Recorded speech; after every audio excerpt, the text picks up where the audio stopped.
রাজ্য জুড়ে চলছে বিজেপির পরিবর্তন সংকল্প সভা। এদিন ব্যারাকপুরে অনুষ্ঠিত হলো এই সভা। সেখানে বক্তব্য রাখতে আসেন বিজেপি নেতা দিলীপ ঘোষ এবং বিজেপির রাজ্য সভাপতি সুপ্রিত ভট্টাচার্য। এদিন দিলীপ ঘোষ এসআইআর নিয়ে তৃণমূলের বাধা দান প্রসঙ্গের সাথে মেসিকে এনে রাজ্যের মুখ পোড়ানোকে জুড়ে তৃণমূলকে কটাক্ষ করে বলেন, এসআইআর হয়েছে, এবার তৃণমূলের ভোট কমবে, কারণ প্রচুর ভুয়ো ভোটারের নাম বাদ গেছে, আর তাই তৃণমূল এসআইআর হতে দিচ্ছিল না। এসআইআর হলে তৃণমূল সরকার পড়ে যাবে, এটা বুঝে মরা কান্না জুড়েছিল পিসি ভাইপো। যতই চেষ্টা করুক ভুয়ো ভোটারদের বাঁচাতে পারবে না। পাশাপাশি এদিন তিনি আর কি বললেন শোনাবো।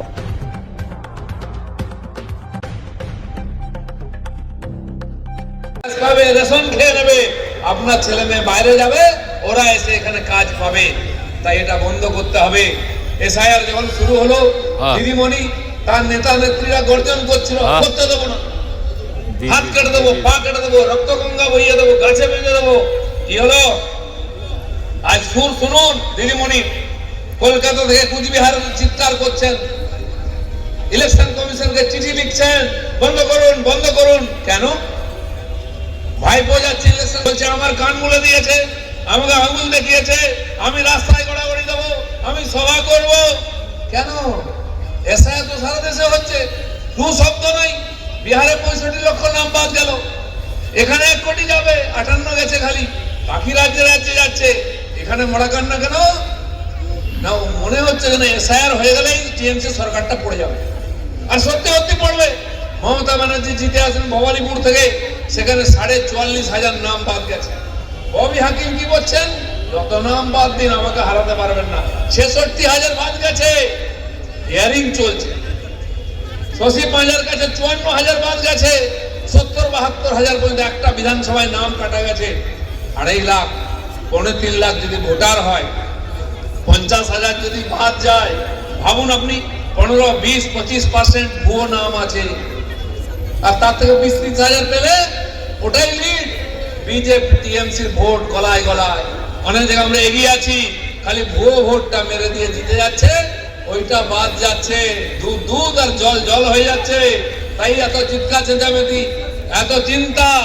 আর জেনে রাখুন, ইলেকশন কমিশন বলে দিয়েছে, যত যাই করো একটা ভুয়ো নামও থাকতে দেবো না, আর যারা অরিজিনাল ভোটার ডকুমেন্ট আছে তাদের নাম বাদ দিতে দেবো না।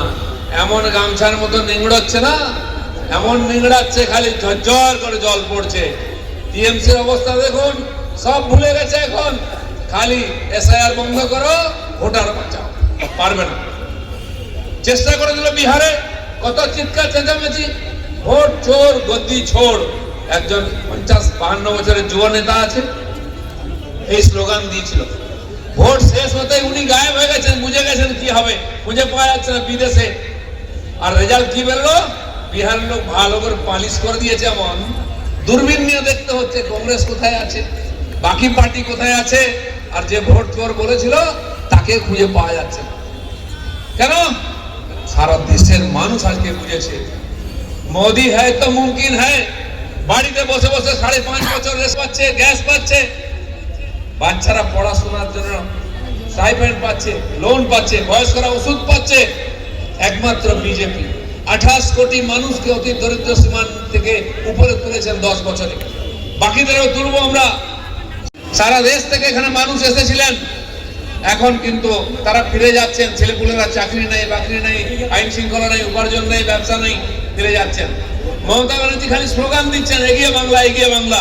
কিসে এগিয়ে বাংলা? চুরি ডাকাতিতে, খুন ধর্ষণে? আর তো কিছু দেখতে পাচ্ছি না।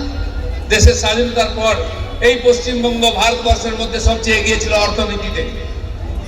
দেশের জিডিপি ইনকামের মধ্যে প্রায় 25% যোগদান বাংলা দিত আর্থিক দিক দিয়ে, 24-25%, মানে 1/4 নামিয়ে দিচ্ছেন, তাও বলছেন এগিয়ে বাংলা। 1975 সাল অব্দি এই পশ্চিমবাংলার অর্থ এখন তখনও উঁচু ছিল। ভারতবর্ষের মানুষ যদি 100 টাকা কামাতো, আমরা 124 টাকা কামাতাম, 122 টাকা কামাতাম। আমরা 22% বেশি এখান থেকে পার ক্যাপিটা ইনকাম করতাম দেশের চাইতে। আর আজকে এই যে 2025, তাতে ঠিক উল্টো হয়ে গেছে। সারা দেশ যদি 22 টাকা 100 টাকা কামায় প্রতিদিন, আমরা 22% নিচে চলে এসেছি, 77 টাকা কামাচ্ছি। তো প্রায় 50% আমরা পিছিয়ে গেছি, 50 টাকা পিছিয়ে গেছি। দেশ এগিয়ে গেছে, দেশের মানুষ এগিয়ে গেছে, তাই বাংলা ছেড়ে চলে যাচ্ছে, বাংলায় কেউ থাকতে চাইছে না। তাই মমতা ব্যানার্জি যাই জানেন স্লোগান দিয়ে হবে না, তাও বাংলাদেশ থেকে স্লোগান আনতে হচ্ছে, জয় বাংলা জয় বাংলা। বাংলাদেশ থেকে আর্টিস্ট আনতে হচ্ছে, বাংলাদেশ থেকে ভোটার নিয়ে আসতে হচ্ছে অনুপ্রবেশকারীদের। কিন্তু উনি বুঝে গেছেন যে এসআইআর শুরু হয়েছে, 58 লক্ষ নাম বাদ গেছে, আরো কত লক্ষ বাদ যাবে জানি না। তাই বিজেপির চাইতে যে ভোটটা বেশি পেয়েছেন ওটা অলরেডি চলে গেছে, ভূতের ভোট। তো নেতাও নাই, ভোটারও নাই, জিতবেন কি করে? তাই বাংলাদেশের ভরসা না করে এবারে তিনি একটু দূরে চলে গেছেন, আর্জেন্টিনা। ওখান থেকে লিওনেল মেসিকে নিয়ে এসেছিলেন এখানে টিএমসি জয়েন করাবেন বলে। ভাগ্য ভালো সেদিন গন্ডগোল হয়ে গেল, নাহলে ও জানতেই পারতো না তার হাতে টিএমসি ঝান্ডা দিয়ে। বেঁচে গেছে মেসি খুব জোর। তার এমএলএ, মন্ত্রী, তার সেলিব্রিটি লিডাররা যেভাবে তাকে কোলে করে নিয়ে যাচ্ছিলেন, ভুলিয়ে ভালিয়ে, বাংলা বুঝতে পারে না তো, তাই তাকে নিয়ে যাচ্ছিল জয়েন করাতে। আমরা ছোটবেলা শুনতাম একবার জ্যোতিবাবুর সভা হয়েছিল ব্রিগেডে, লক্ষ লক্ষ লোক হতো। তখন ব্রেজনেভ ছিলেন রাশিয়ার প্রেসিডেন্ট, তিনি এসেছিলেন। তিনি অবাক হয়ে গেলেন, ওদের দেশে তো এত লোকই নাই, রাস্তায় লোক দেখা যায় না, 5 লাখ 10 লাখ লোক ব্রিগেডে হই হই করছে। উনি অবাক যে এত লোক এখানে কমিউনিজম বুঝে। উনি জ্যোতিবাবুকে জিজ্ঞেস করলেন এরা কেন এসছে? জ্যোতিবাবু বললেন লোকজনকে, ভাই দেখো ব্রেজনেভ সাহেব জিজ্ঞেস করছেন কেন এসছো, কেন এসছো বলো। ওরা বলছে মাছ ভাত, মাছ ভাত, মাছ ভাত খেতে এসছে সবাই। উনি বললেন যে, তখন ব্রেজনেভ বলছেন কি বলছে? জ্যোতিবাবু বলছে মার্ক্সবাদ, মার্ক্সবাদ, মার্ক্সবাদের জন্য এসছে।